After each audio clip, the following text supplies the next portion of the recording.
Naghalimaw si Kai Sotto, pinagdadadakdakan ng Hong Kong. Justin Brownlee naman gumawa ng impact sa kanyang pagbabalik. Gilas Pilipinas versus Hong Kong. First game ng Gilas ito sa 2025 FIBA Asia Cup Qualifiers. First quarter, magandang simula ng Gilas. Naka 9-2 nating run nga agad sila. Unang naka-score si Calvin Optana. Tapos Kai Sotto, showtime naman agad sa kanyang one-handed dunk. Naka-tres naman agad si Justin Brownlee. Pero around 6 minutes, nakagawa ng run ng Hong Kong kaya medyo napadikit nilang laban.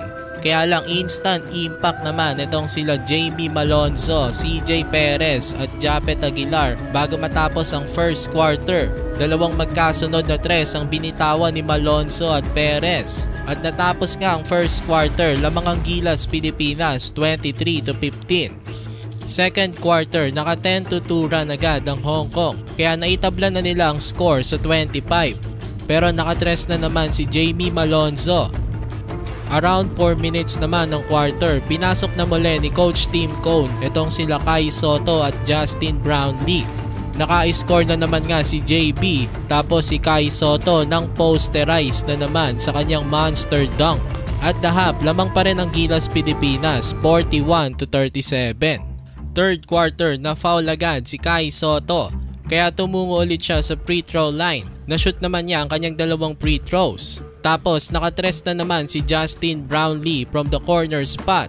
Calvin Optana naman naka-end one play sa fast break. After niya nagsisimula ng lumayo ang Gilas. Nakatres pa si Dwight Ramos. Lumobo na sa 15 points ang kalamangan ng Gilas. Ang ganda pa ng lob pass ni Scottie Thompson kay Kai Sotto. Na-extend pa ng Gilas ang kanilang kalamangan sa 25 points, 71-46 at the end of the third quarter.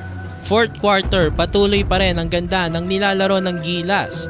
Japet Aguilar, Kevin Kiambao, baskets after baskets. Hindi na inayaan pa ng Gilas makabalik ang Hong Kong. Tinambakan na nila at umabot pa sa 30 ang kanilang kalamangan. Nakatres na naman si Kevin Kiambao. Tumapos nga ito ng 15 points sa ball game. Nanalo ang Gilas Pilipinas sa score na 94-64. Kai Sotto may double-double, 13 points, 15 rebounds. Justin Brownlee naman may 16 points.